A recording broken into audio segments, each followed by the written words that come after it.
that was a crazy week, very stressful week, but we got it. We got through it. I gotta wonder, going into all this, did you practice much? Did you get much time outside of Apex?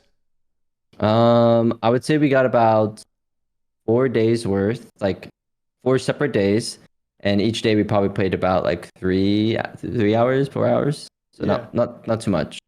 What was I know broadcast already asked you, but was there a strategy going into all four games? I feel like CS required a lot of communication, but did you have any strategy like overall for the tournament? Ooh, overall for the tournament, I mean, not necessarily. Like, I think like for the first day, obviously try to get first for Apex. That's like the game that I can confirm first, you know what I mean? And it's like, okay, we played there, we took out Noko, took out Lulu, which was like really good for like, and that brought the momentum. And then me being first right there was like, all right, we set off the tournament, great. But the other three are gonna be super hard because like you have to think about it. CSGO, we have Lyric, we have Summit, we got Dr. Lupo, we got Tarek, like all these like insane gamers. So it was a little scary going into that because I don't know like if I can even compete. Because like I played CS a long time ago, but not like a lot anytime recently. But, like yeah, maybe Valorant can transfer over a little bit, but CS is definitely a lot harder.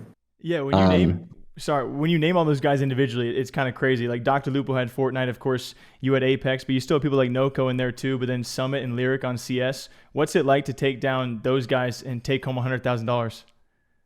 I mean, it's crazy. I mean, like those are the people that, like before I even was even a streamer, you look up to them and you're like, these are like literally gods in our eyes, you know what I mean? So being able to now like be friends with them, compete against them, and be able to now win against them is just, it's such a crazy feeling. You don't show too much emotion, Timmy. What's it take to get you to like shout a little bit?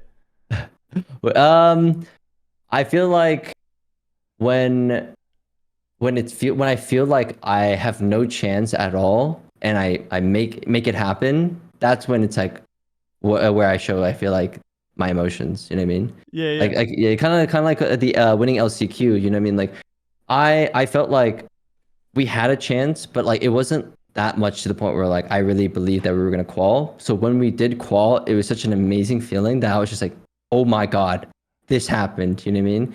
But like coming from like these past 2 days, like getting first in Apex and getting second in Fortnite, I had that big lead. That cushion kind of made it where like I felt safe. You know what I mean? I felt like me winning first place throughout the entire tournament.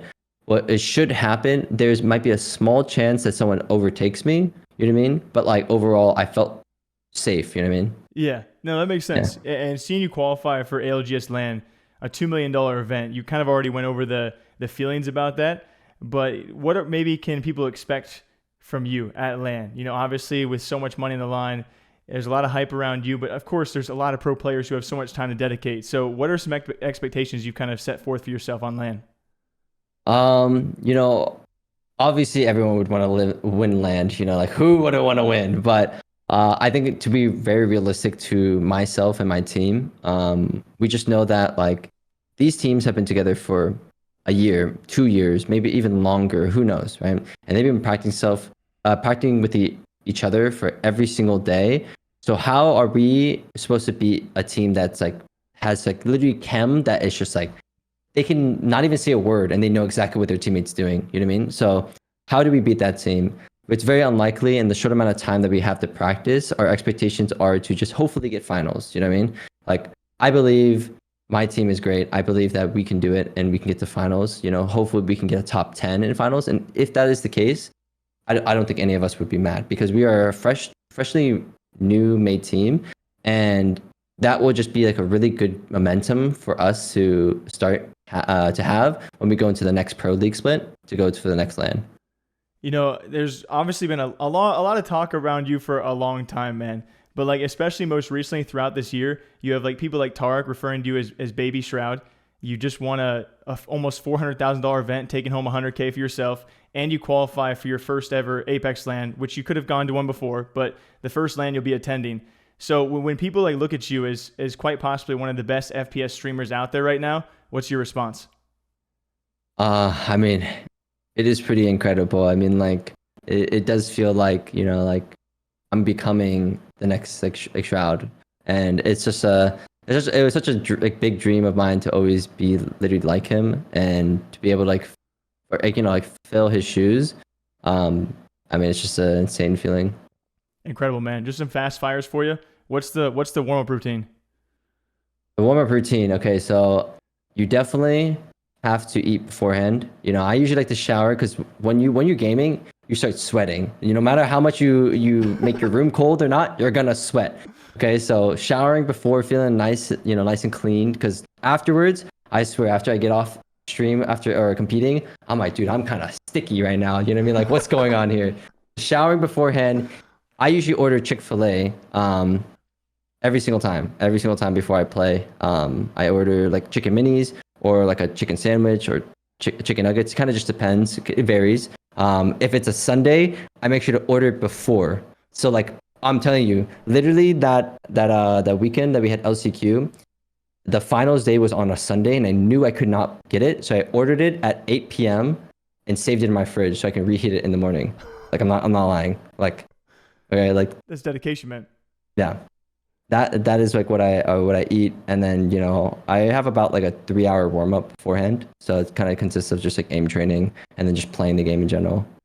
Awesome. Thank you so much for the time, man. Any last words for your fans or any of the competitors out there? Or also, did anyone surprise you throughout this event? I mean, like honestly, everyone kind of showed up. It's crazy how like good everyone is. You know what I mean? There's just you view this person of like, okay, yeah, they're like a top player for this game, and like they're gonna be good at this game, but like like for that skill to transfer to other games, and then not only that, like let's say these streamers I don't know, like I don't know how good Fan is at CS:GO or at Street Fighter or anything like that, but then he just beating my shit together, you know what I mean? In Street Fighter was like, wow, what the heck just happened? You know what I mean? And being able to like have everyone show like their skill level in different games was just like really really nice to see and very humbling because I just got owned in a lot of games. So definitely really cool. I mean, GG's to everybody there. I mean, everyone's really like really friendly, really cool to hang out with and talk to. And not only that, I mean, my chat and community has always been there for me, and they always they're like they're like my emotions. I feel like you know what I mean. Like I'm here being serious, trying to focus, trying to win, but they're like, oh, they're the ones super excited. So it's always great to see them be excited and them like cheer because it makes me happy.